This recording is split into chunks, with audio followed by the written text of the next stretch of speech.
Gue yakin banyak dari kalian pengen punya gaji puluhan juta sampai ratusan juta, tapi kerjaannya sebisa mungkin ya enteng kayak gaji UMR lah.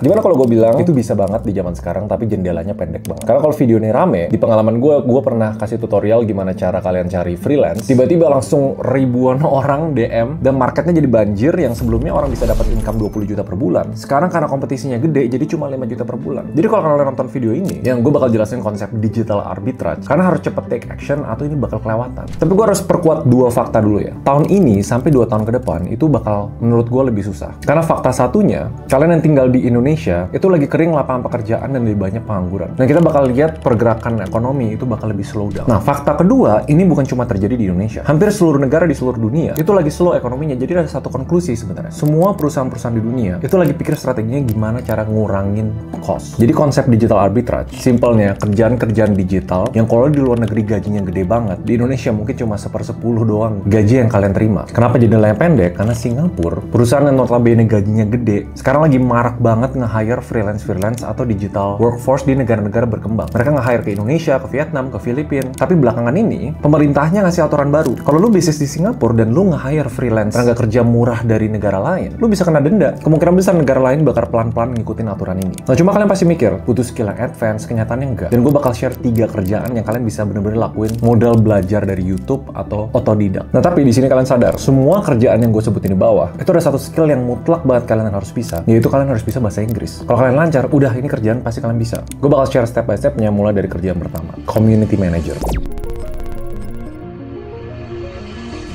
Nah, ini kerjaan yang lagi rame. Kenapa community manager itu diminatin? Karena dibanding semua marketing yang ada, marketing dengan community itu sebenarnya yang tanda kutip paling murah. Karena lu nggak perlu nge-ads gila-gilaan, lu nggak perlu kampanye-kampanye yang mahal. Project-project digital yang kalian lihat rame di Twitter, Discord, Telegram, apalagi kalau kalian aktif di dunia kripto ya, pasti tiap hari ada aja diskusinya. Dari tanya jawab, event online, dari promosi event, promosi produk. Bisnis yang bisa ngaktifin komunitasnya, itu analoginya punya marketing gratis, karena yang ngejual produknya itu sesama orang yang berinteraksi di community itu. Nah, salah satu profesi yang penting banget, itu title community manager. Nah, di Indonesia kerjaan ini tuh sering dipandang remeh. Banyak yang gajinya bahkan cuma ratusan ribu doang per bulan. Paling cuma jadi admin grup, paling cuma balas-balasin orang doang. Padahal di luar negeri, apalagi di dunia Web3, peran community manager itu vital banget. Cuma kalian harus pinter di sini ya. Nggak semua project itu bisa sukses dengan butuh community manager yang gajinya gede. Project-project yang penting itu project yang susah untuk dipahamin orang. Contohnya Web3. Tapi ada juga komunitas game, ada juga komunitas software as a service. Contoh paling simpelnya kalau kalian aktif di grup-grup Discord. Mereka bikin role, mereka bikin sesi diskusi. Dan kalau di luar negeri, gaji community manager itu sampai $6.000 per bulan. Itu sekitar 95 juta rupiah. Bahkan bisa lebih kalau projectnya gede. Ini kalau dibanding sama Indonesia, gajinya kadang di bawah UMR. Tapi kalian jangan langsung mikir, oh gue mulai kerja langsung gajinya hampir 100 juta. Kalian harus ngerti step by stepnya. Kerjaan pertama itu kalian harus bisa bangun engagement. Bikin obrolan di grup itu hidup, bikin orang betah, gabung di komunitas, datengin feedback, komunikasi ke tim. Jadi kerjaan kalian itu bener-bener jadi jembatan antara calon customer sama bisnisnya. Bikin event online, misalnya sesi tanya jawab, mini workshop. Kenapa ini bisa dilakuin? Karena ini bukan jenis kerjaan yang kalian harus cari perusahaannya, apply CV, dan lain-lain. Biasanya community manager itu di notice. Jadi step 1, kalian join aja grup-grup yang project-projectnya kalian interested. Kalian gabung ke komunitasnya, walaupun belum digaji atau belum dibayar, kalian bisa aktif bantu tanya jawab pertanyaan atau bikin diskusi. Percayalah sama gue, kalau project-projectnya bagus, mereka bakal notice orang-orang yang aktif di komunitas itu. Dan kalau kalian aktif, mereka bakal reach out ke kalian buat mau nggak lu jadi community manager internal kita. Nah, step 2-nya, kalian harus ngerti skill-skill teknis, gimana cara ngoperasi Discord, Telegram, gimana cara bikin rules, pakai bot, bikin announcement. Ini skill-skill yang kalian bisa pelajarin bener-bener otodidak. Kalau kalian bisa step 1 sama step 2, ini kalian bukan cuma bisa ngelakuin di satu community, kalian bisa lakuin di banyak banget akun-akun atau project-project Discord. Kumpulin semuanya, jadiin portfolio. Dan kalian bisa bilang selama 2 bulan terakhir di project ini, gue berhasil ningkatin engagement sekian jadi sekian. Kalian bisa mulai posting. Kalau mau lebih stabil, bisa pakai portfolio itu untuk apply ke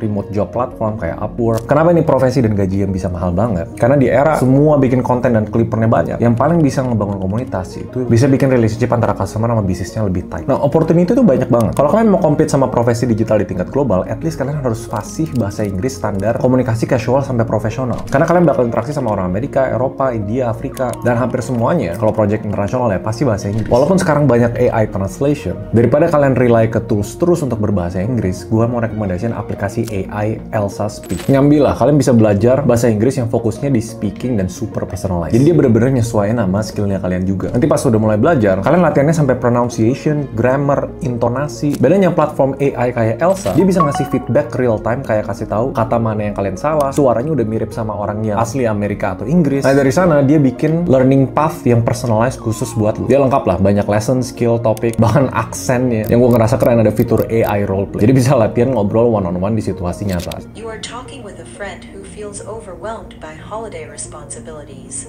They ask for advice on how to reduce stress and enjoy the season. I think what most want to do is to find culinary interesting food. Food is a great way to enjoy a place. You could plan a food tour.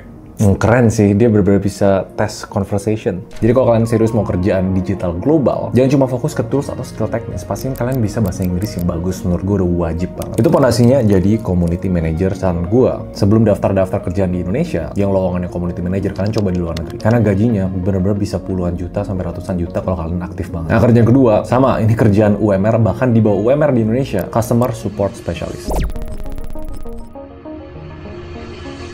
Kita patahin stigmanya dulu ya. Customer Support Specialist itu tuh nggak kayak CS yang biasa kalian ketemuin di bisnis-bisnis Indo. Yang administratif, cuma hai kak, apa kabar, apa butuh diatur jadwalnya, pembelian. Biasa dianggap cuma kerjaan sambilan buat anak-anak baru lulus. Kalau misalnya sampai sana doang, ya of course gajinya bakal kecil. Tapi kalau di luar negeri, apalagi produk-produk digital yang software, yang customer-nya bisa di mancanegara, Customer Support Specialist itu harganya tinggi. Coba kalian harus tahu, perusahaan mana atau project mana yang ngegaji tinggi kerjaan Customer Support Specialist. Nah kuncinya, itu kalian cari perusahaan atau cari kerjaan yang produknya itu teknis. Maksudnya teknis itu project-project atau perusahaan yang produknya itu B2B atau business to business. Bukan langsung ke customer yang cuma sekali bayar mungkin 50.000 sampai 100.000. Misalnya project-project Web3, ERP. Karena semakin susah produknya untuk dipahami, mereka butuh orang yang bisa ngejawab pertanyaan-pertanyaan detail yang customer nggak paham. Yang paling gampang untuk jelasin kalian, kenapa sampai sekarang di Indonesia bisnis asuransi itu selalu pakai agen? Karena produknya susah dipahami. Dan kenapa agen asuransi yang aktif itu gajinya bisa gede banget? Ini sama halnya sama kerjaan Customer Support Specialist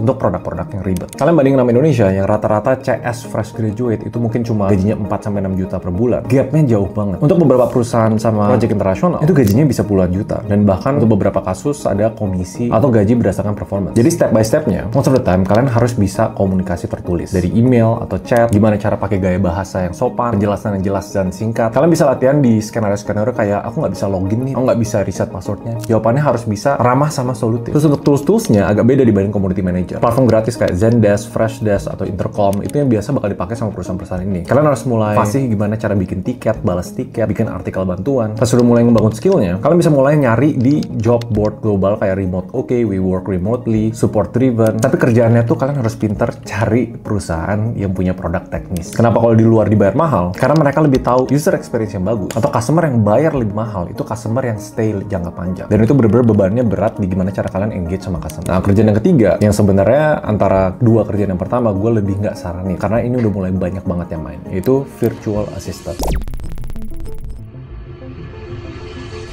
Kalau di Indonesia ini dilihat sebagai tukang suruh modal WhatsApp, nyusun jadwal, balas email, bikin laporan. Itu kalau di Indonesia. Tapi kalau di level global, virtual assistant tuh posisinya strategis. Kadang skill-skill yang kalian harus bisa punya itu bikin PPT, bisa nyusun keuangan, bisa nyatet minutes of meeting kalau ada meeting. Kalau yang jago, itu gajinya bisa sampai $4.000 per bulan karena mereka dibayar per jam. Virtual assistant senior yang pegang klien eksklusif, selain dapat dari gaji per jam, salah satu plus point yang jarang dibahas, VA itu langsung sama bos, direktur atau eksekutif, atau enggak small business owner. Jadi kalian bisa banyak belajar selain dari cuma dapat duit. Nah bedanya skill-skill yang harus pelajarin itu pertama administratif tool. Misalnya kayak Google Workspace, dari Docs, Sheets, Calendar, Trello, Notion. Biasanya kalian fasih soal conferencing tools kayak Zoom, Slack. Terus step 2-nya kalian harus bisa latihan gimana cara komunikasi secara formal dan non-formal. Tujuan VA itu untuk mempersingkat waktu dan kerjaan dari klien kalian. Jadi kalau misalnya kalian ngobrol dan bertele-tele atau komunikasinya terlalu kemana-mana, kalian bakal cepat dipecat. Karena ini yang paling umum, hampir semua platform global yang digital work, dari Upwork, Fiverr, OnlineJet, kalian pasti bisa ketemu lowongan untuk virtual assistant. Cuma kalau kalian udah jago, udah bisa tools administratif, kalian harus bisa ngembang ke niche virtual assistant. Kadang kalau misalnya kalian udah lama di satu industri, misalnya industri finance, klien rela bayar lebih mahal untuk orang yang ngerti industri finance. Misalnya, kalau mereka minta, tolong dong cek laporan keuangan sama balance sheet. Kalau virtual assistant yang general, mereka pasti nggak ngerti. Tapi kalau udah mulai niche ke satu industri, mereka bakal rela bayar lebih mahal karena kalian punya knowledge yang lebih gede. Nah, karena di Indonesia, admin dilihat jadi kerjaan yang paling gampang, gajinya paling murah. Orang-orang di tahap global ngelihat nge-hire ke VA itu sebagai membeli waktu, dan waktu itu komoditas paling mahal. Dan again, jendelanya pendek untuk kalian ngelakuin digital arbitrage ini. Kalau kalian benar-benar mau expand dan ambil opportunity jadi tingkat global, kalian harus benar-benar jago bahasa Inggris. Contohnya kalau kalian pakai Elsa Speak ya, kalian bisa latihan ngomong kalimat sederhana kayak, "Hi John, I've scheduled your meeting at 10 a.m." Kalau pengucapan kalian kurang pas, Elsa tuh bisa kasih feedback. Bagian kata mana yang kurang jelas, mana intonasi yang masih kayak medok, atau misalnya, "Hi John, I've scheduled your meeting at 10 a.m. tomorrow." Itu kan nggak profesional. Nah, dia tuh bisa kasih feedback sampai sana. Atau kalau penulisan, bahkan huruf-hurufnya itu bisa dibenerin sampai bener-bener kalian kayak native. Native itu ya pas kalian ngobrol, "Oh, lu orang Indonesia, lu nggak kedengeran kayak orang Indonesia." Fitur-fitur kayak pronunciation dan teman-temannya. Menurut gue ikut latihan yang kayak gini, at least bisa bikin kalian jauh lebih pede komunikasi sama klien luar negeri. Dan kalau udah nyaman dan udah bisa kerjaan-kerjaan kecil, kalian bisa upgrade ke Elsa Premium. Ada promonya juga kalau kalian pakai kode Raymond.